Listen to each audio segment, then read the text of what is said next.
Hello everyone, my name is Lasmir and I have already lied to you. I only put tutorial in the title because um, it's the shortest thing and I can't explain what I'm doing in the title. Basically what we're doing is I've made a tower recently over the past few days, which you're seeing on screen right now. And what we're going to do is we're going to analyze it. I'm going to tell you what I did, what strategies I used, but we're also going to look at the things I didn't do well, and then we're going to fix those. I'm actually going to remake the tower better with you and explain to you what the problems were before and how to fix them so that you don't make the same mistakes in your own builds. Here's the tower in its normal form without all the shaders and the low FOV and all that. And once you start to look at it from a more normal perspective, you start to see some of the issues. But first, let's talk about all the different elements that are in play here. First off, the build palette, we have... First off, for the build palette, we have copper and deep slate, which is a pretty regular combination, but then I also have calcite and endstone, with endstone being towards the bottom and calcite being towards the top for a nice little gradient. And then I have secondary elements of mangrove and more green and a bit of green, just regular plant stuff. But one thing I tried to do a lot with this tower is I tried to make it look a little bit more organic, even though it's not made of organic things. Like, here's an actual organic element. I have the moss and the vines going up, but I also have all of these little little barnacle bits, I don't know, these deep slate reinforcements on the sides of the tower. And the purpose that I want to do here is, the reason why we have all these random bits is because I wanted to make it so that you have this kind of winding, twisting, negative space between them. You can see it more easily over here on this other tower for the larger build. But you can see that the negative space between these outside bits creates a kind of twisting pattern that looks more organic. But then you also have these angular elements over, like in the roofs and all these other things. So I'm just trying to combine these organic elements and structural elements together to make it just not one or the other. Another thing I think this build does well in most areas is spacing between the colors. You have deep slate, the calcite, and the endstone being used as kind of a buffer between the very conflicting tones of the mangrove and the copper, but they do work together in the same build when one of them is in smaller amounts and there's a decent enough buffer they can actually really enhance each other. But if you look up here, you can see where it doesn't go right is when they're right next to each other. Like, I don't think this part works out that well, simply because the mangrove is touching the copper. And so it looks kind of awkward. There's too much of a jump. There's too much of a contrast. Okay, now that we've gotten the good bits out of the build out of the way, let's start talking about some of the places this build fails. When I was building it, the main way I did it was I would just work my way up, working on little details around, and then I would work up and I would just keep on making it. But the problem is that you get to a point where if you look at it from any one specific chunk, any one specific segment, it looks very nice, right? It looks like amazing here. It looks amazing in this section. This section looks amazing except for that one little color bit I talked to you about earlier. This bit looks amazing, but when you look at it from afar, your eyes don't know where to look. There's just too much going on. There's too many details in a small space when you can see the whole thing, which means that this is a scaling issue. The whole tower is built in a scale it's meant to be looked at from very close, but most of the time you're going to see most of these features from far away. And so when you're building, you need to be very mindful of what scale you're building and what scale is the viewer going to look at the build in. The second issue with this build is related to gradients. You see, if you've seen anything about gradients, like Green's video on gradients, you know that gradients work by someone's eye, by people's eyes being drawn towards lighter elements, and that's why gradients pull your eyes in a certain direction. And so, the problem with this is that it has the opposite of a gradient. The colors are in such odd places that your eyes don't know where to look. Your eyes aren't pulled in any particular direction, they're pulled in all directions at once. And this comes from where all the blocks of colors are. If you look at the blocks of colors, you have a dark color at the bottom, because there's a lot of deep slate there, and then you have endstone, which is a little bit darker than calcite. That makes sense, right? When you go up, you have a little bit lighter with calcite, but with deep slate additions to it, deep slate elements. But then you have this weird part where it gets a little bit lighter with the copper, but then it gets a little bit darker with the deep slate again. And then it gets a little bit darker because now we have the endstone here.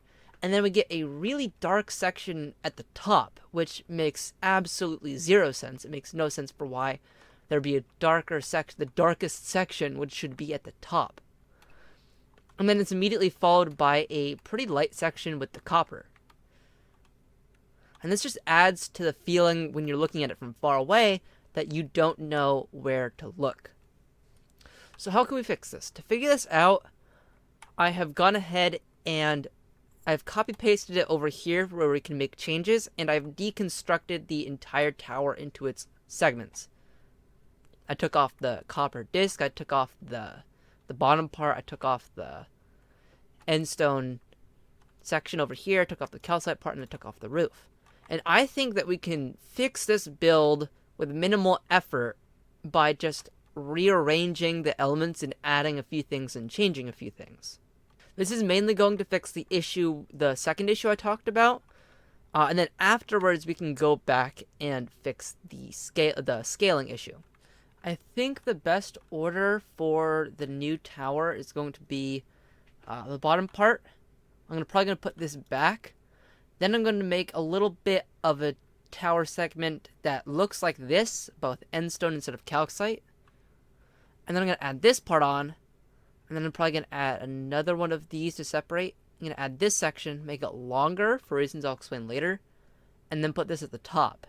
And I'll have to modify some features like this one and this one particularly in order to match the new arrangement. But I think that's going to be the way to make this work.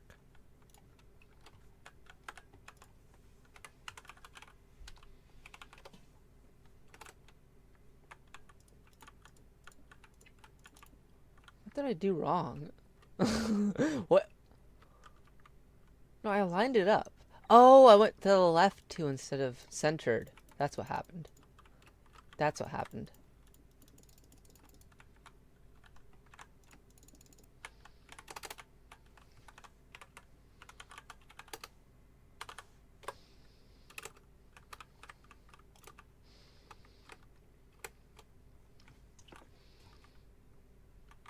I feel like this tower is going to be a lot taller by the end of this, which I don't mind.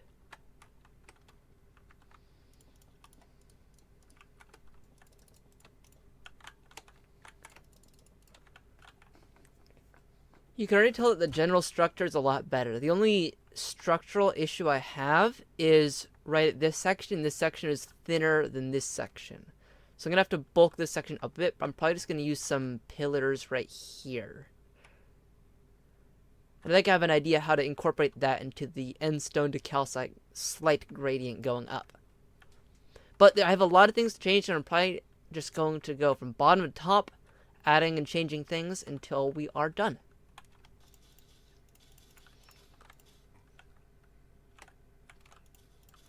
This section is simple. All I have to do is replace some sandstone and throw in the deep slate.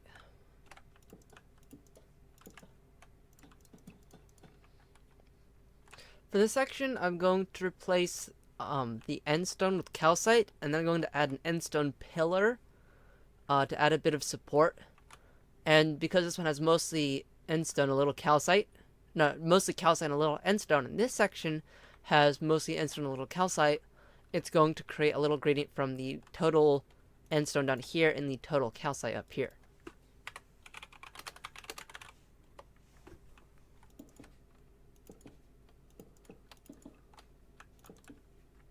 I'm at a point where I feel like it's at the rate I'm going, it's going to have the same detailing problem as the original has.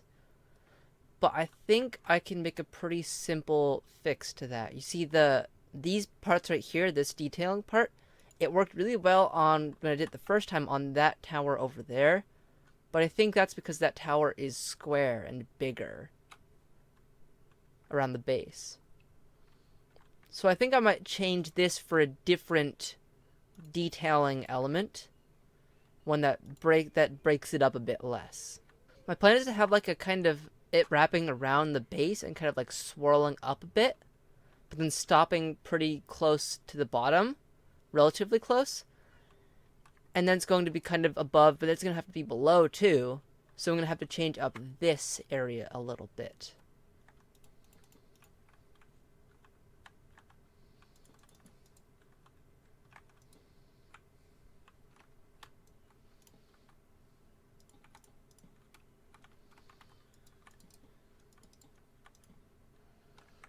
Now that I've finished the base of the white segment, I'm going to continue that pattern down into this section a little bit, and I'm going to modify this to fit it. Hopefully getting rid of some details and some extra colors that don't need to be there. I think we replace the pillars with copper. We make a little another snaking bit going down this way, and the snaking bit turns into the roof. And then we get rid of these parts, but we make more mangrove where the spruce is now, because it'll be separated from the copper, which is in the pillars. So it'll fit together, and they won't be right next to each other.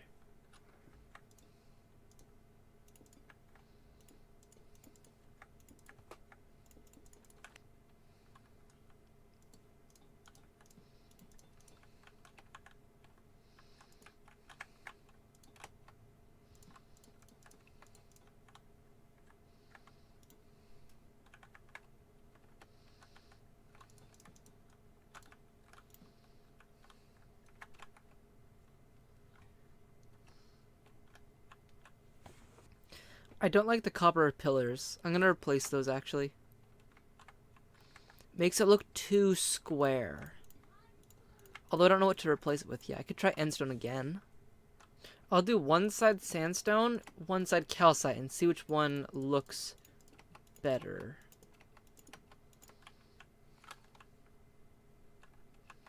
I think I'm actually going to skip the pillars. It makes the tower look a bit slimmer, too.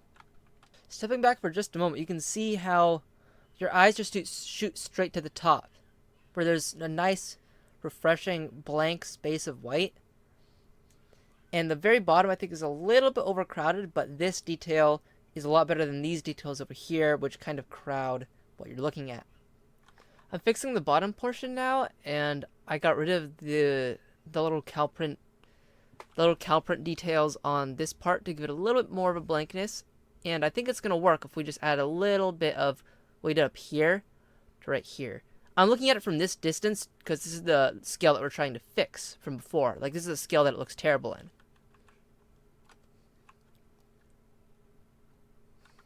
It has these pillars going up, so I think I'm just going to start it from the pillars and have it go out a little bit, wrapping around.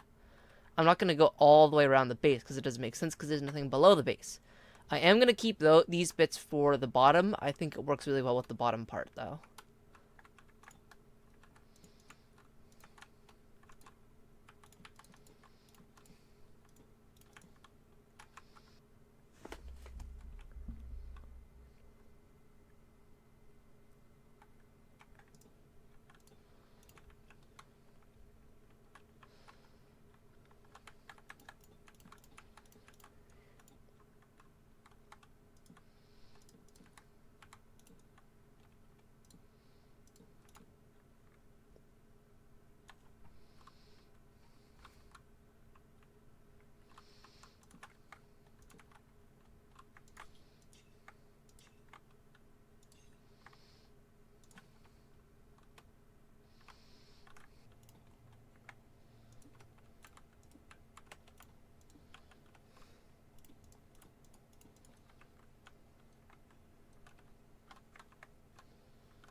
I am done making changes. I don't think I told you guys about every single little detail I changed. So let's just go from bottom to top, and I'll explain every single change I made. Starting off at the bottom, it is pretty much the exact same. I did change it back to these leaves just because I don't want to make too many stylistic changes for the purposes of comparison. Stepping up, instead of going straight to the white segment, we went to an end stone segment with these parts going from the pillars and extending out and kind of wrapping around these little tendrils. Then we put this part down here. Reversing the calcite and the end stone, these have stayed mangrove, but this has been changed to deep slate in order to have less contrast between the mangrove and the copper. And we have another swirly deep slate bit going up to the top. I wanted to keep it pretty simple. Then we have another of these copper discs, and we go on to the longer white segment. We have more of these tendril bits wrapping around, only at the top and the bottom, and there's plenty of space in between. There's nothing except for these other mangrove bits. I did either a larger window or a smaller window and a lantern on each side. And I feel this gives a pretty good ratio of the mangrove to the copper.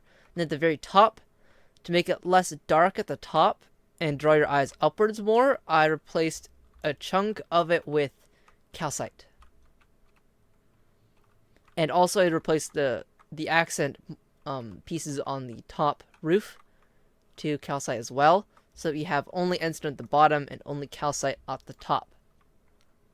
You might have seen before, I don't know if I included it, but I went back and forth in a lot of different parts. Like I tried putting a copper fringe on it just to add a little bit more of a copper element because there is supposed to be a good deal of copper. That's something I'll probably change at a later date when I have the final build ready, when it's compared with the rest of the castle. But for now I think this is fine. And it just added a little bit too much detail and randomness in there, and it was too complicated.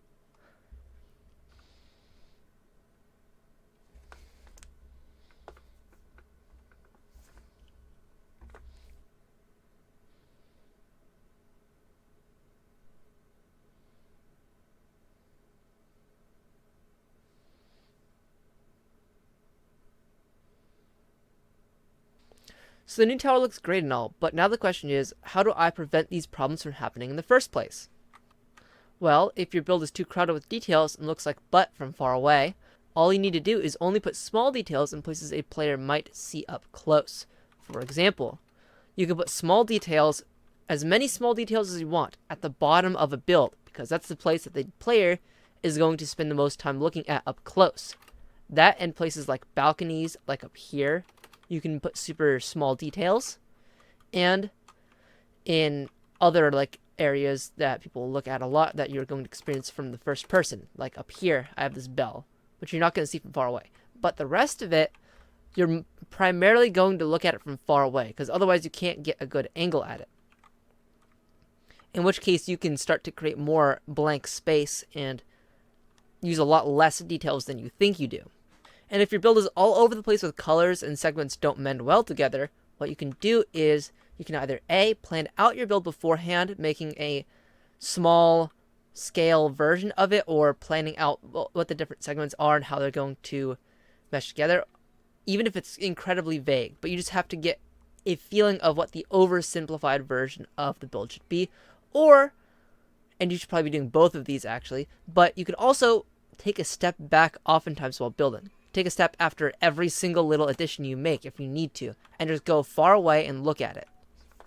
One last miscellaneous tip before we end the video is to just give things time. I tinkered with this tower over the course of a week, and sometimes you just need to let it sit for a second and then come back to it the next day with fresh eyes.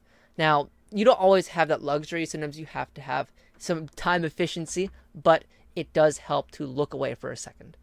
Anyway, I hope you enjoyed the video, and if you did, I highly recommend that you go to my channel and look at the other at least 2 videos that should be on there right now.